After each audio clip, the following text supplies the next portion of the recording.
Salmos, capítulo 38. Senhor, não me repreendas no teu furor, nem me disciplines na tua ira, pois as tuas flechas me atravessaram e a tua mão me atingiu. Por causa da tua ira, todo o meu corpo está doente, não há saúde nos meus ossos, por causa do meu pecado. As minhas culpas me afogam, são como um fardo pesado e insuportável. Minhas feridas cheiram mal e supuram por causa da minha insensatez. Estou encurvado e muitíssimo abatido.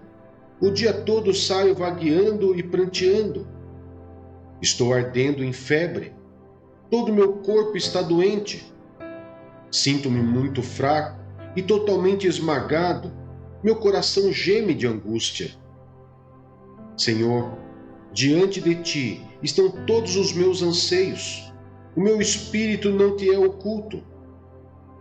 Meu coração palpita, as forças me faltam. Até a luz dos meus olhos se foi. Meus amigos e companheiros me evitam por causa da doença que me aflige. Ficam longe de mim os meus vizinhos. Os que desejam matar-me preparam armadilhas. Os que me querem prejudicar anunciam a minha ruína. Passam o dia planejando traição. Como um surdo, não ouço. Como um mudo, não abro a boca. Fiz-me como quem não ouve, e cuja boca não há resposta. Senhor, em ti espero. Tu me responderás, ó Senhor meu Deus. Pois eu disse, não permitas que eles se divirtam à minha custa, nem triunfem sobre mim quando eu tropeçar. Estou a ponto de cair, e a minha dor está sempre comigo. Confesso a minha culpa, em angústia estou por causa do meu pecado. Meus inimigos, porém, são muitos e poderosos. É grande o número dos que me odeiam sem motivo. Os que me retribuem o bem com o mal, caluniam-me porque é o bem que procuro. Senhor, não me abandones, não fiques longe de mim, ó meu Deus. Apressa-te a ajudar-me, Senhor, meu Salvador. Hebreus, capítulo 2. O perigo da negligência. Por isso é preciso que prestemos maior atenção ao que temos ouvido, para que jamais nos desviemos. Porque se a mensagem transmitida por anjos provou a sua firmeza, e toda transgressão e desobediência recebeu a devida punição, como escaparemos se negligenciarmos tão grande salvação? Esta salvação, primeiramente anunciada pelo Senhor, foi-nos confirmada pelos que a ouviram. Deus também deu testemunho dela por meio de sinais, maravilhas, diversos milagres e dons do Espírito Santo distribuídos de acordo com a sua vontade. Jesus é feito semelhante a seus irmãos. Não foi a anjos que ele sujeitou o mundo que há de vir, a respeito do qual estamos falando, mas alguém em certo lugar testemunhou dizendo: que é o homem para que com ele te importes? E o filho do homem para que com ele te preocupes? Tu o fizeste um pouco menor do que os anjos, e o coroaste de glória e de honra. Tudo sujeitaste debaixo dos seus pés. Ao lhe sujeitar todas as coisas, nada deixou que não lhe estivesse sujeito. Agora, porém, ainda não vemos que todas as coisas lhe estejam sujeitas. Vemos, todavia, aquele que por um pouco foi feito menor do que os anjos. Jesus, coroado de honra e de glória, por ter sofrido a morte, para que pela graça de Deus, em favor de todos, experimentasse a morte. Ao levar muitos filhos à glória, convinha que Deus, por causa de quem e por meio de quem tudo existe, tornar-se perfeito, mediante o sofrimento, o autor da salvação deles. Ora, tanto o que santifica, quanto os que são santificados, provém de um só. Por isso, Jesus não se envergonha de chamá-los irmãos. Ele diz: proclamarei o teu nome a meus irmãos, na assembleia te louvarei. E também nele porei a minha confiança. Novamente ele diz: aqui estou eu com os filhos que Deus me deu. Portanto, visto que os filhos são pessoas de carne e sangue, ele também participou dessa condição humana, para que, por sua morte, derrotasse aqueles que têm o poder da morte, isto é, o diabo, e libertasse aqueles que durante toda a vida estiveram escravizados pelo medo da morte. Pois é claro que não é anjos que ele ajuda, mas aos descendentes de Abraão. Por essa razão, era necessário que ele se tornasse semelhante a seus irmãos em todos os aspectos, para se tornar um sumo sacerdote misericordioso e fiel com relação a Deus, e fazer propiciação pelos pecados do povo. Porque, tendo em vista o que ele mesmo sofreu quando tentado, ele é capaz de socorrer aqueles que também estão sendo tentados. Cântico dos Cânticos, capítulo 2. Sou uma flor de Saron, um lírio dos vales. Como um lírio entre os espinhos, é a minha amada entre as jovens. Como uma macieira entre as árvores da floresta, é o meu amado entre os jovens. Tenho prazer em sentar-me à sua sombra. O seu fruto é doce ao meu paladar. Ele me levou ao salão de banquetes, e o seu estandarte sobre mim é o amor. Por favor, sustenta-me com passas e vigora-me com maçãs, pois estou doente de amor. O seu braço esquerdo esteja debaixo da minha cabeça, e o seu braço direito me abrace. Mulheres de Jerusalém, eu as faço jurar pelas gazelas e pelas corças do campo. Não despertem nem provoquem o amor enquanto ele não o quiser. Escutem, é o meu amado. Vejam, aí vem ele, saltando pelos montes, pulando sobre as colinas. O meu amado é como uma gazela, como um servo novo. Vejam, lá está ele atrás do nosso muro, observando pelas janelas, espiando pelas grades. O meu amado falou e me disse: levante-se, minha querida, minha bela, e venha comigo. Veja, o inverno passou, acabaram-se as chuvas e já se foram. Aparecem flores na terra e chegou o tempo de cantar. Já se ouve em nossa terra o arrulhar dos pombos. A figueira produz os primeiros frutos, as vinhas florescem e espalham sua fragrância. Levante-se, venha, minha querida, minha bela, venha comigo. Minha pomba que está nas fendas da rocha, nos esconderijos, nas encostas dos montes. Mostre-me o seu rosto. Deixe-me ouvir sua voz, pois a sua voz é suave e o seu rosto é lindo. Apanhe para nós as raposinhas que estragam as vinhas, pois as nossas vinhas estão floridas. O meu amado é meu, e eu sou dele. Ele pastoreia entre os lírios. Volte, amado meu, antes que rompa o dia e fujam as sombras. Seja como a gazela ou como um servo novo nas colinas escarpadas. Números, capítulo 4. Os coatitas e suas responsabilidades.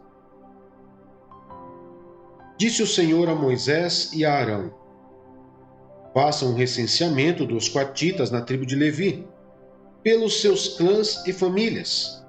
Contem todos os homens entre 30 e 50 anos, aptos para servir, para que façam o serviço da tenda do encontro.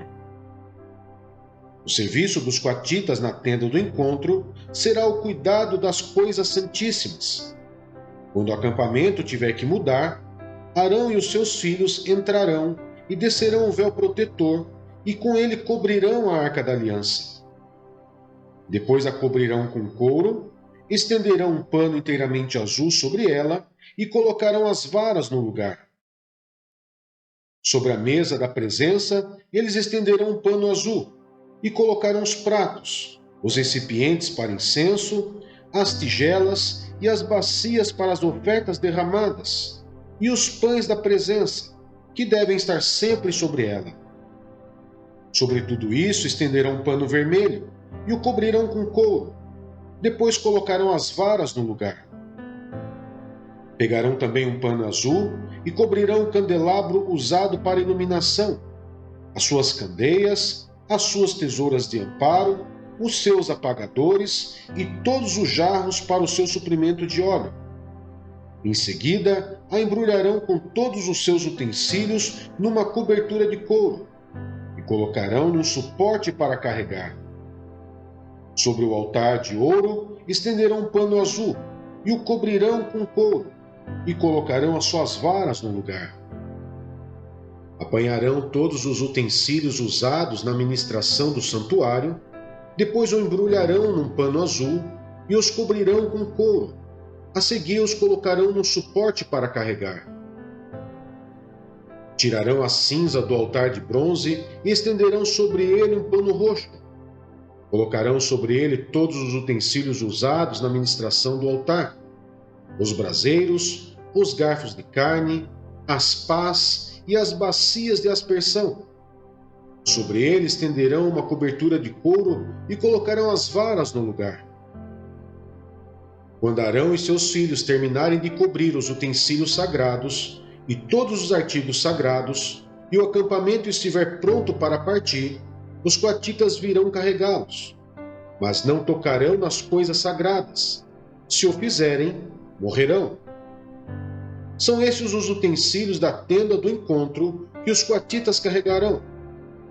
Eleazar, filho do sacerdote Arão, ficará encarregado do azeite para iluminação, do incenso aromático, da oferta costumeira de cereal e do óleo da unção.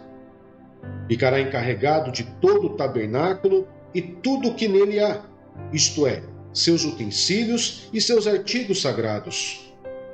O Senhor disse ainda a Moisés e Arão: não permitam que o ramo dos clãs coatitas seja eliminado dentre os levitas, mas para que continuem vivos e não morram quando se aproximarem das coisas santíssimas, Arão e seus filhos entrarão no santuário e designarão a cada homem a sua tarefa e o que deverá carregar. Os coatitas não entrarão para ver as coisas sagradas, nem por um breve momento, para que não morram. Os gersonitas e as suas responsabilidades. E o Senhor disse a Moisés: faça também um recenseamento dos gersonitas, pelas suas famílias e clãs. Conte todos os homens entre 30 e 50 anos, aptos para servir, para que façam o serviço da tenda do encontro. Este é o serviço dos clãs gersonitas, o que devem fazer e carregar. Eles levarão as cortinas internas do tabernáculo, a tenda do encontro, a sua cobertura, a cobertura externa de couro, as cortinas da entrada da tenda do encontro. Farão tudo o que for necessário com aquelas coisas e com as cortinas externas do pátio que rodeia o tabernáculo e o altar, com a cortina da entrada, com as cordas e com todos os utensílios usados em seu serviço. Todo o serviço deles, tudo o que devem fazer e carregar, estará sob a direção de Arão e seus filhos. Designe como responsabilidade deles tudo o que tiverem que carregar. Esse é o serviço dos clãs gersonitas, na tenda do encontro.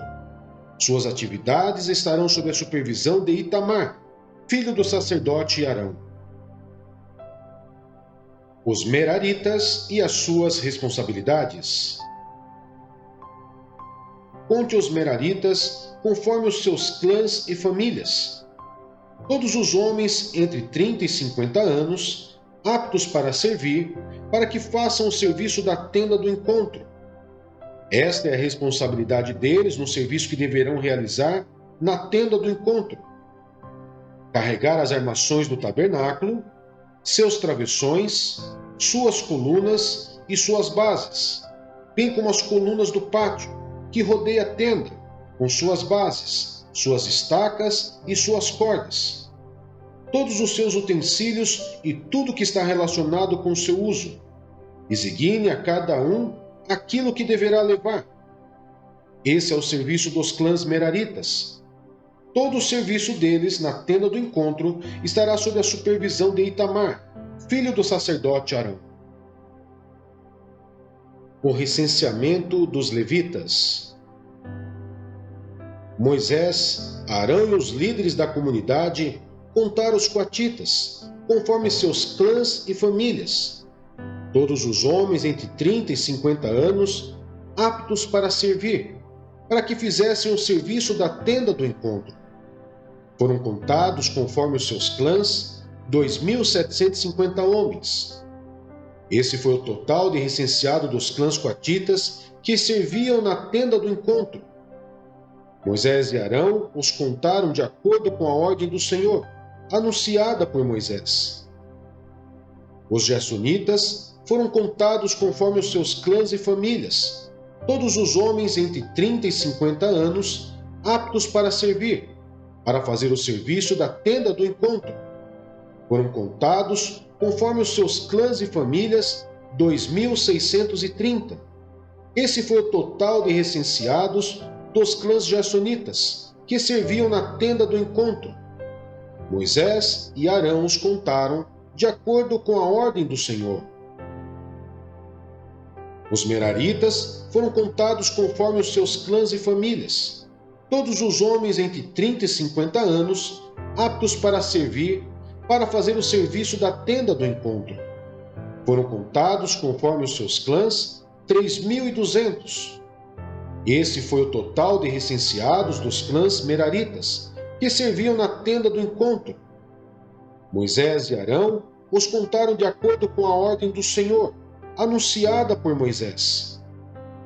Assim, Moisés, Arão e os líderes de Israel contaram todos os levitas conforme os seus clãs e famílias, todos os homens entre 30 e 50 anos de idade que vieram para servir e carregar a tenda do encontro, somavam 8.580. Conforme a ordem do Senhor anunciada por Moisés, a cada um foi designado o seu trabalho e foi dito o que deveria carregar. Assim foram todos contados, conforme o Senhor tinha ordenado a Moisés.